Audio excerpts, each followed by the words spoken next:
Hello, and welcome to Functional Wellbeing New Beginnings podcast with Michelle.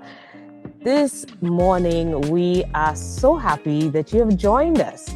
Thank you so much for always supporting FXWB New Beginnings podcast. We here at FXWB Community, we have enjoyed sharing our talents and our gifts with others through this podcast, and I know a lot of people are learning a lot from each other. Thank you so much for all my guests who have come on here, introduced themselves, introduced what they are so passionate about, and being able to share with others their gifts so that we all can enhance our well-being through many different ways. Not only health, which I would always purport on here, but also through finding and cultivating your purpose, learning about and joining communities, learning how to enhance your relationships, also looking at your financial stability or your security in God, security in what you can do in your family and home, and also looking at your environment. These are the many different facets we can look at to enhance your well-being. And today we are going to do the same thing. We're going to share how we can enhance our well-being through something that is dear to us. We want to enhance our mental health. All year round, we've been talking about mental health, looking at stress, looking at the ways our bodies cope with stress and deal with traumas, and looking at different ways of enhancing our well-being and enhancing our mental health through different avenues. And today we are going to look at another avenue to do so with our special guests. But before we get into talking with our guests and finding out more about this, let us go to our affirmation. This is one of the affirmations I've used all year long, and I want to make sure that we take it into consideration during this time. I am open-minded to deeper healing. I am open-minded to deeper learning. I am open-minded to be transformed. Behold, I am open-minded to be made new. Yes?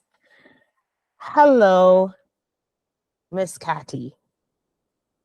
How are you today? I am well, Michelle. Thank you for inviting me on your podcast.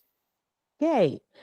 Tell us who you are and what are you so passionate about when you wake up in the morning? Well, my name is Cathy Boone-Black, and the one thing that I am passionate about when I wake up in the morning is about my day that I get to help other people, that I get to help other people find a freedom from past pains and understand why they do what they do. So that is Good. one thing that warms my heart. Wonderful. So Miss Cathy Boone-Black, she is a hypnosis. Yes. Yes, Yeah. I own Indiana Integrative Hypnosis. All right. Mm. Tell us a little bit about hypnosis, because we know people say, oh my gosh, hypnosis. We talking about putting me out to sleep and then you're just trying to find out everything about me. Give us an example or share with us what you do in your business. Sure. Well, hypnosis has a lot of different people take on different meanings for hypnosis because they really don't understand it. And so, since I started my business in 2009, I feel like I'm a pioneer out there, really just educating people on what it is and what it isn't. And it's a beautiful modality. And I'm going to start out by giving you a little bit of my background about why I do what I do and why I got into hypnosis, if that's okay. No problem. Yeah, I grew up with panic attacks. So when I was growing up, therapy really wasn't available for people. people in the institutes. And my first panic attack was I was 6 years old. My grandpa had died suddenly as he was taking a nap, and it threw me into fear of dying. And from 6 years old until I was like 18, 19, my life was pretty miserable. I was afraid of everything. I missed a lot of school. I missed a lot of life because they didn't know. The doctors had tested me for every illness, every brain illness, and they just knew that it was my nerves back then. And all they knew to do was give me medicine, and I didn't want to take medicine. But when I turned 18, I decided I was ready to find therapy, even if it was for people just in the mental institutions. I couldn't live like that anymore. So I found a psychiatrist down at the IU Med Center, Dr. Hannes Gross, and he introduced me to hypnosis and taught me self-hypnosis. And it was the first dot that was connected on my healing journey. It was the first time I had ever understood the mind-body connection. And so that is, why I've used hypnosis all these years on myself to really help myself heal. And I believe we have to heal every day because we live in a stressful world, and we have to have tools and strategies and techniques to help ourselves through these times. Yes. So hypnosis, for me, I use it in a clinical setting. I am a certified hypnotist, and I'm certified in a lot of different modalities now because I have found that there are a lot of modalities that work with the subconscious mind to help us heal. Our subconscious mind is 95% of who we are, and it's where the patterns and programs are set from the time our moms are carrying us third trimester. We can already hear outside of the womb what our life and our world is going to be like, and we're connected with mom through the umbilical cord. So if mom has a lot of anger or a lot of anxiety or a lot of stress, she's getting a lot of those hormones, those stress hormones, and we're attached to her, so we're getting them too. So a lot of my clients say, I came out of the womb stressed out. I came out of the womb an anxious child. And it makes sense to me because our subconscious mind is already working and knowing and setting patterns about what our life is going to be like. And those first Wow. 7 years especially are very important for our lives because children live in a world of a hypnotic brainwave because that's all their brains are really matured enough to. And our brains fully develop about when we turn 27. So, but the first 7 years, it's in a theta brainwave where children live in a world of imagination because imagination is the language of the subconscious mind. So they can be riding a broom and thinking it's a horse, or they can be a mommy to their babies and they really feel like they're the mommy, and they just imagine and they live in that world. And because they live in that world and everything's about them, they don't have to worry most of the time about food or clothing or shelter. It's all done for them. So it's all about what's going to make me happy. And because they are in that brainwave, if they don't like how they feel in a situation, their subconscious mind takes in on a subconscious level, you must not be a good kid, or it must be your fault. You must not be lovable because otherwise this stuff wouldn't happen. It's a wrong message. But we live with that playing out back here in this 95% the rest of our life. So, I work with people that, maybe have been told that, they're not good enough as a kid. Now, a lot of parents don't say that, but kids take it on. If a new brother or sister is brought into the home and mom and dad are really focusing on this new baby and the older child is not getting the attention, sometimes their subconscious mind will take in, oh, well, they love this one better than you. There must be something wrong with you. And then they live it out the rest of their life playing in the background, right? Yes.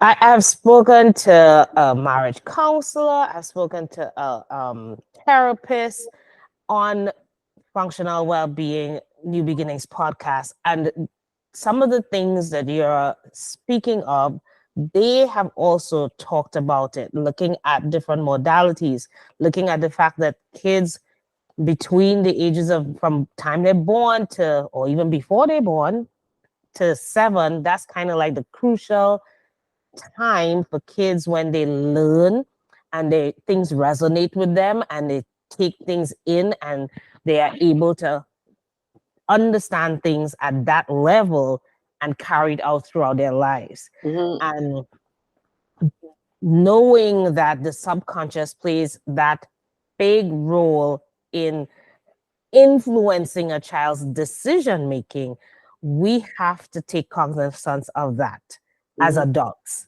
Right. because we as adults have to remember what we did during that time, and we can't force it because of cultural background, because of time frame, Mhm.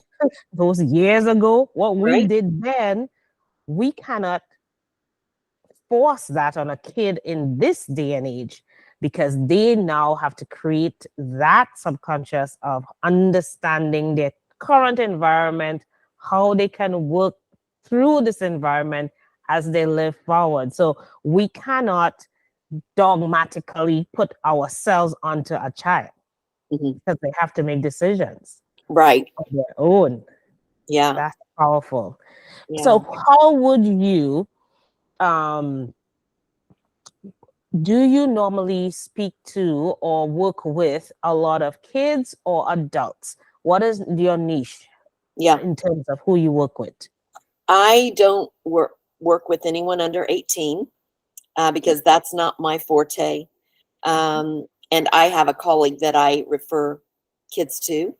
Mm-hmm. But I work with men and women, mostly women, because they're a little more open sometimes to healing and getting back to the emotions, because I do a lot of inner child work. We as the adults can go back through hypnosis, through some of these modalities, and work with our younger selves, because we all have them here in our hearts, in our minds, because we have those memories, we have those emotional roots that are connected from those circumstances, from those memories. And just to give you a little background on me, I grew up with a mother that was really, really controlling. And I had two sisters. I was the middle child, but we all just felt this, we could not get away. And the message that we got without her saying anything was that if you get too far away from your dad and I, our safe place, then bad things are going to happen. Right. So I think that probably played into some of my anxiety and my fears. But so I took on that my mom, again, the little kid that didn't like her life, I took on that my mom didn't like me. She didn't want me to have fun. She didn't want me to go play with other kids. She wanted me to make my life miserable.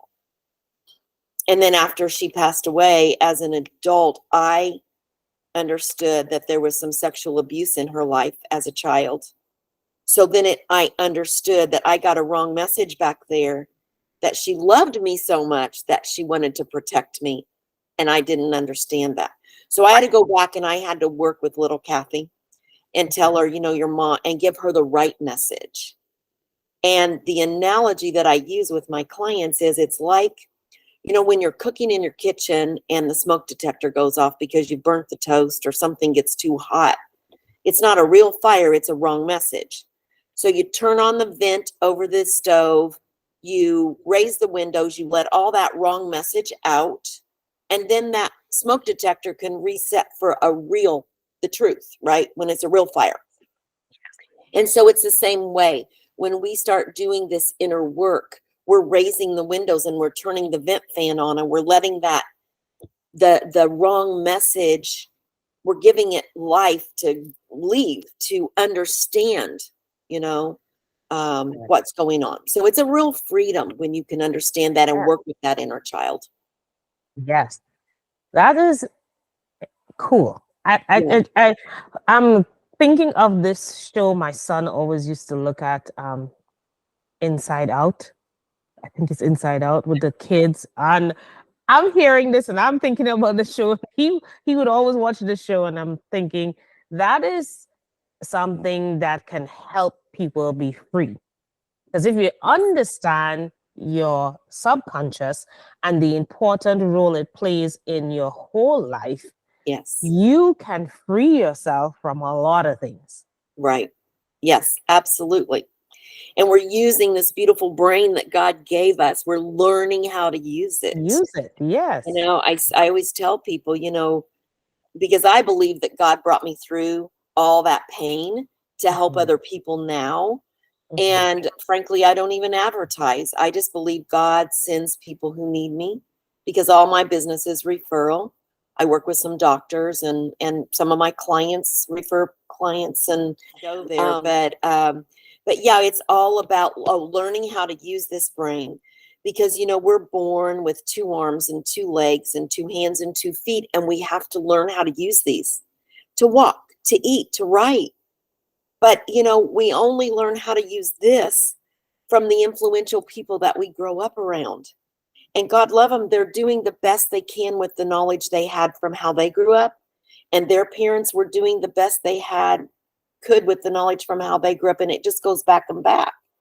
But if those influential people we grow up around, our parents, our grandparents, aunts and uncles, teachers, if they don't have the best way of dealing with relationships or money or life, then we don't learn the best way.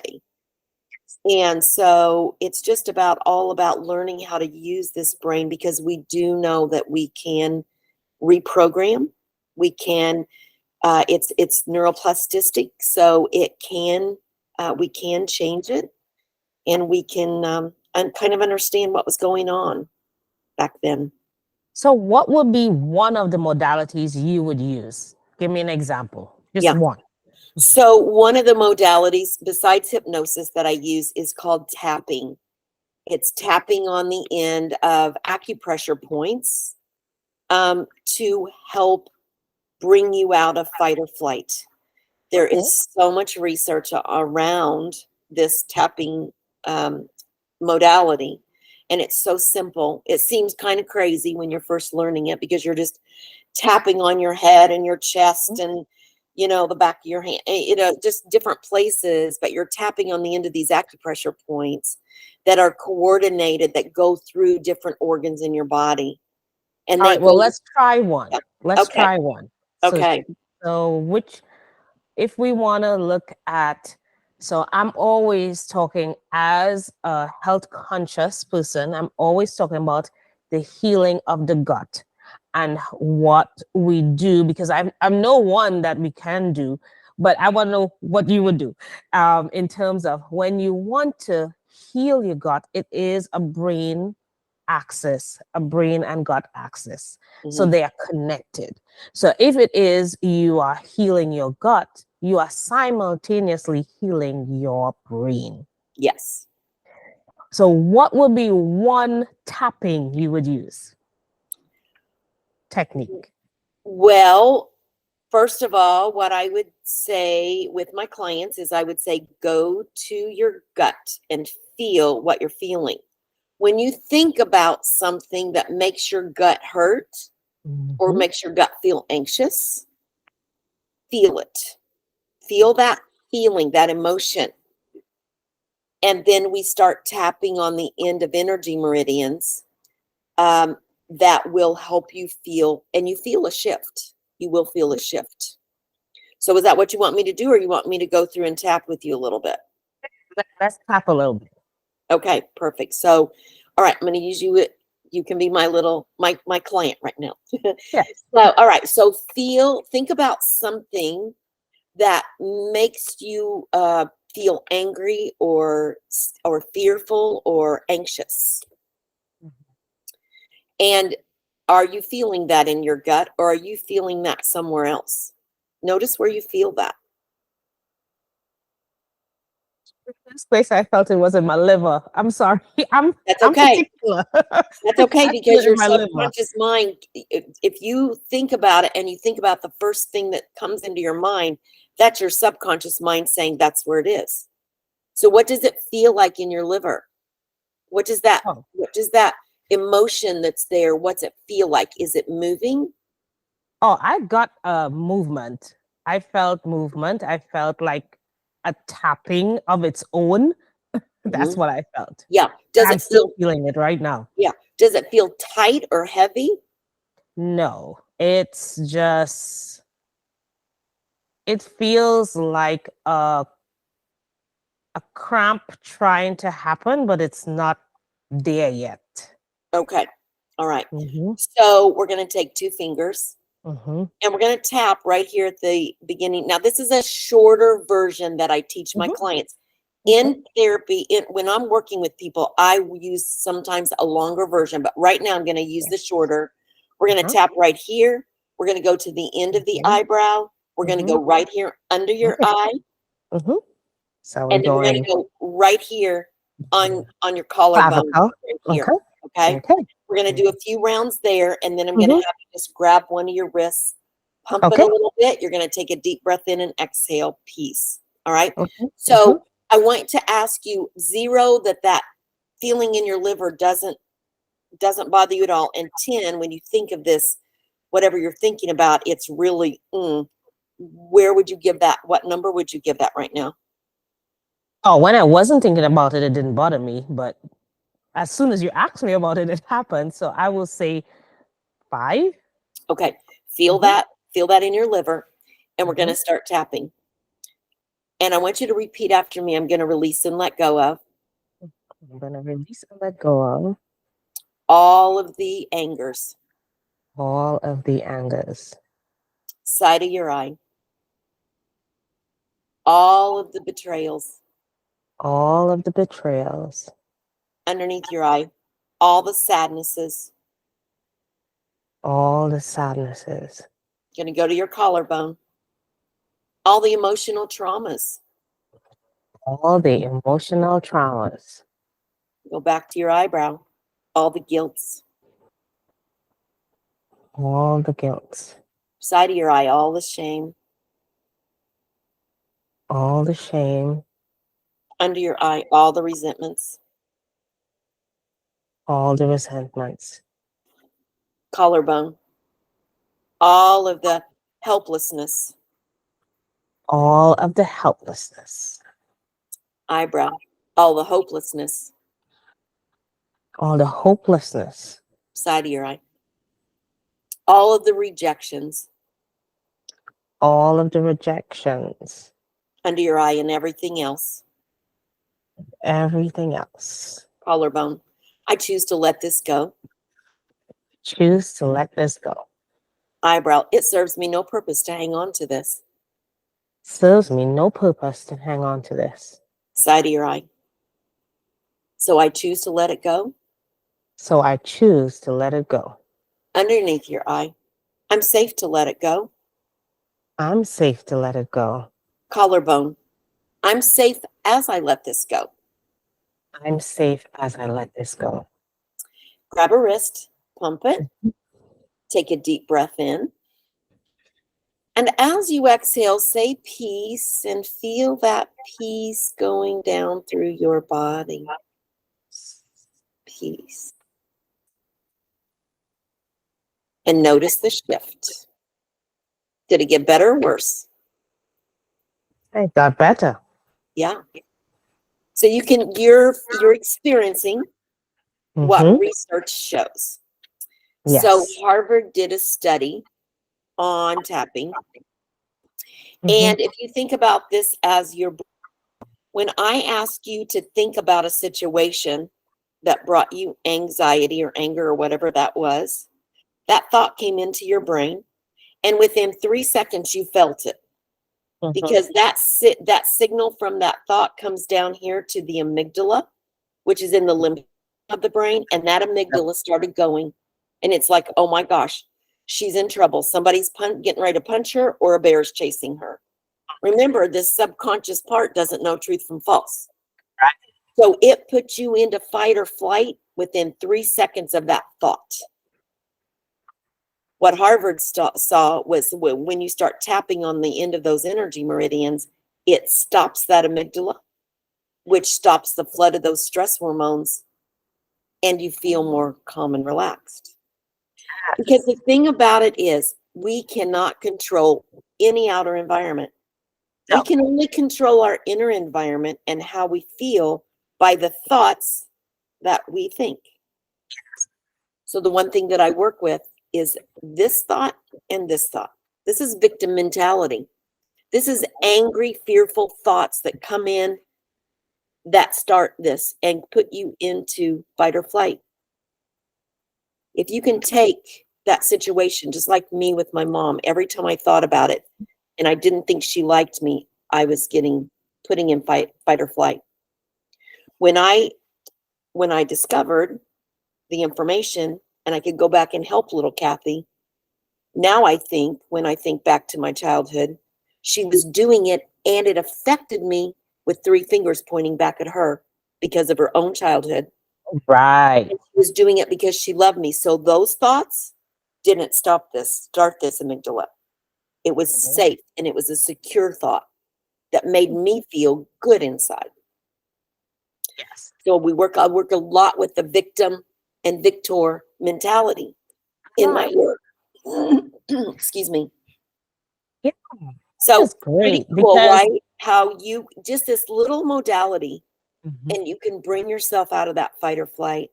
And Yes. the more that you do that, you reprogram your brain, you create a new neural pathway in there that says, I don't always have to go to anxiety when I think about this situation or any situation, because people and life and the world are always going to be doing things that affect us, not to us. My mom didn't get up in the morning saying, how am I going to screw her life up? But that's the way we feel when we take on victim mentality. Yes. So So we we stay in our power when we have our secure thoughts. Right. So it's changing or channeling yourself to look more so for the positivity rather than the negativity, Mhm. and not calling that on yourself. It's just like, I am. I am. You want to make sure you affirm to yourself that I am a child of God. I say it. Yes. So while we were doing that tapping, I remember just this morning, I said these I am affirmation statements, and that was in my brain while tapping. Love it. And so when you started saying the words, and I was like, it's the same thing, but now it's more of like a reassurance Hmm. that we can do this, Right. because we need to control our subconscious by giving it positivity Hmm. Yes. instead of the negativity to Yeah. help us stay healthy. So, Yeah. as simple as this may have been, guys, it's effective Very. because it allows you to understand how much our body is connected to Hmm. the different parts of the body. And when we look at it, if we use the brain properly, we can control so many different things happening to us. Hmm. Yeah. And it's not really that people don't like to control and they don't like to change, but we're developing a habit of looking at things in a different way. Yes. New So, habits. yeah, we're developing a new habit. Um, Mhm. and to help us feel better, because again, we can't control anything out there, but we can develop a habit that will make us feel more calm and relaxed inside.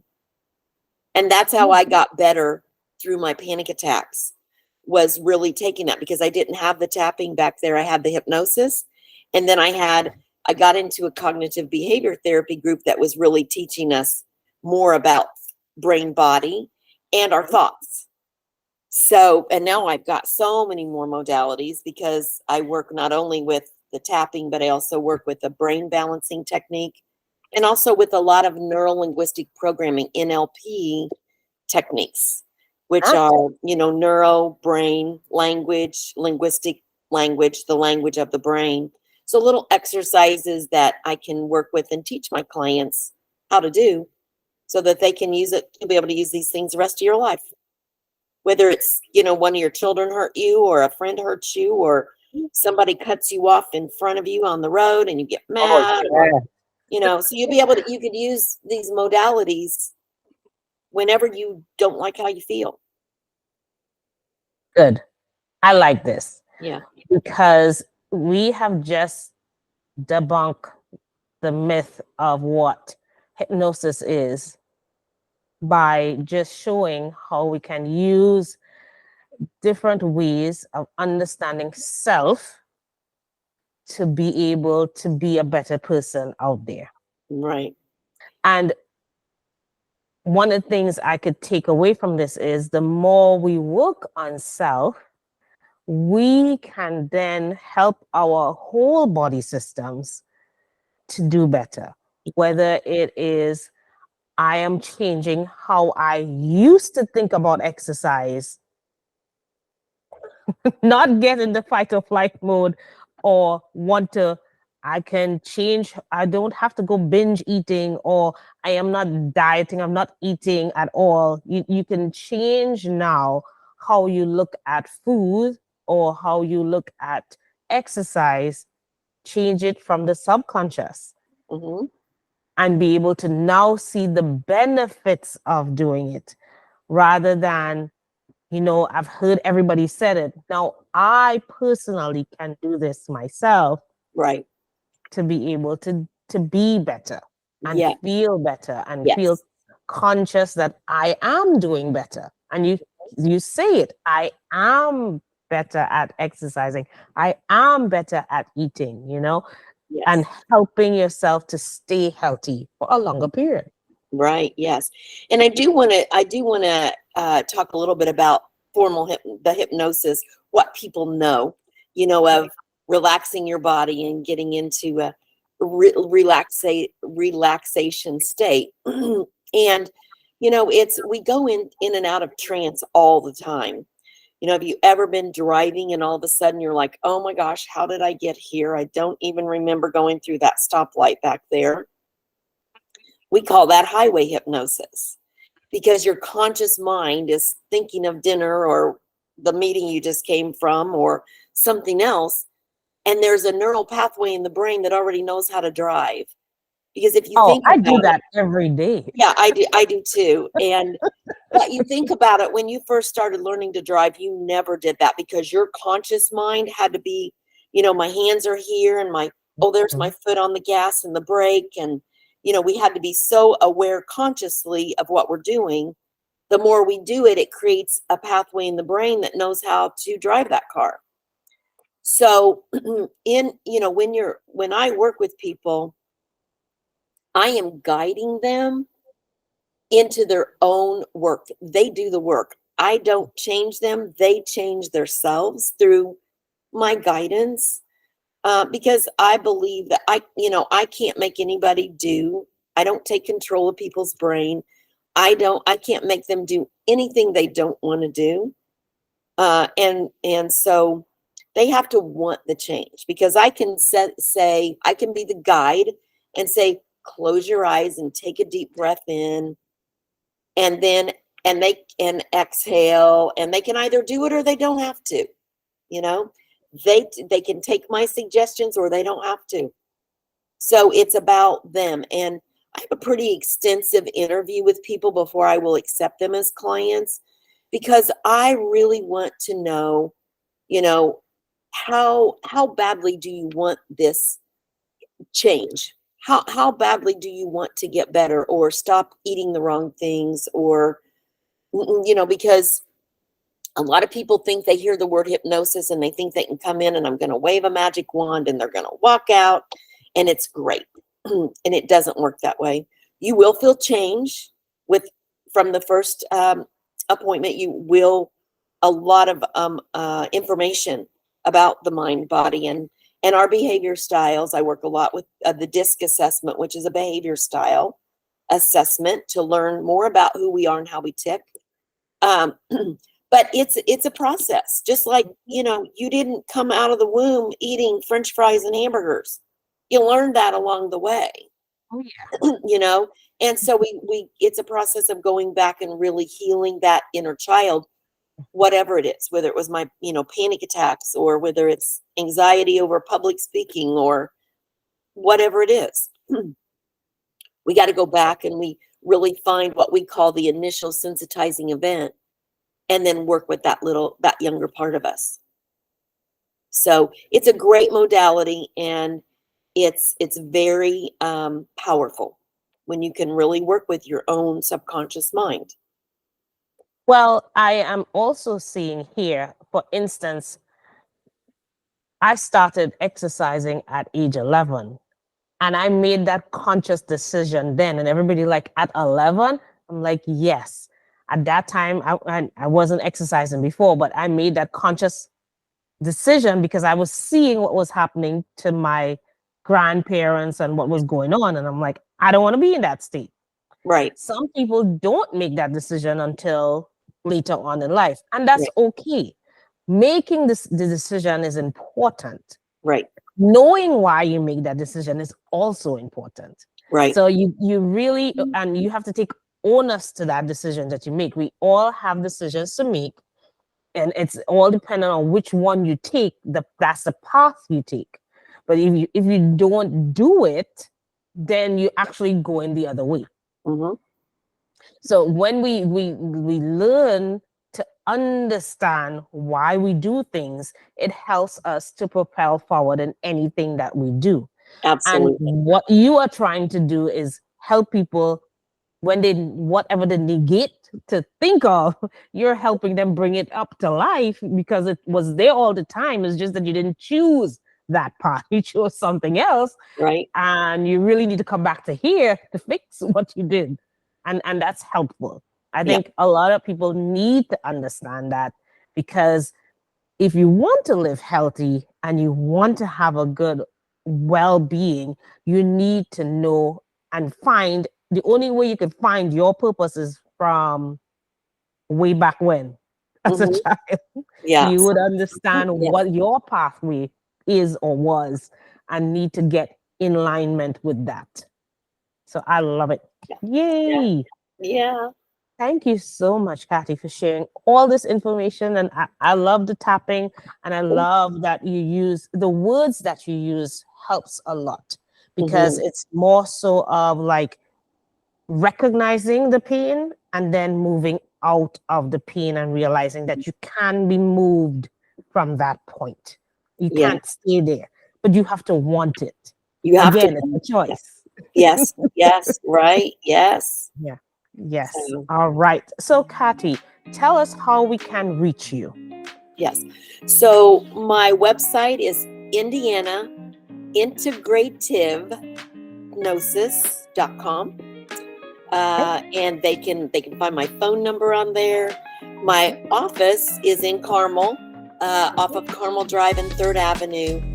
But I also do virtual sessions. I work with people all over the United States virtually, so it works just as well if they're not close enough to come to my office. Most people, if they're close enough, they like to be in person, which I do too, because I'm a people person. I love to be around people, but the virtual works too. So yeah, and I believe you'll probably put my website link on here.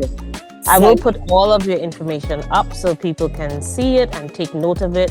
When you see it, reach out to Cathy. She can help you. If you see that, or you feel like you need help in trying to reconnect with something or understand something of your past that is probably affecting you now, you should really connect with Cathy to get help in that sense, because at the end of the day, when you do that, you can then move forward and you wouldn't be stuck. So you can make decisions to move forward. And we are all about enhancing your well-being. Your well-being is something where you want some balance. You want to be contented. You want to feel comfortable. And that's what we are trying to get for you, to be that way every day of your life. So thank you so much, Cathy, for being on FXWB New Beginnings podcast. We are so grateful for all that you have shared today, and we know we're going to see you again. Thank you so much, Michelle. This was so No fun. problem. Yes. Guys, we do hope you tap in with Cathy and continue listening in to Functional Wellbeing New Beginnings podcast. We appreciate you. Follow us on YouTube. Listen to us on Spotify. We are happy to be here to help you. And thank you so much. Have a great day. Thank you. Bye-bye. Bye.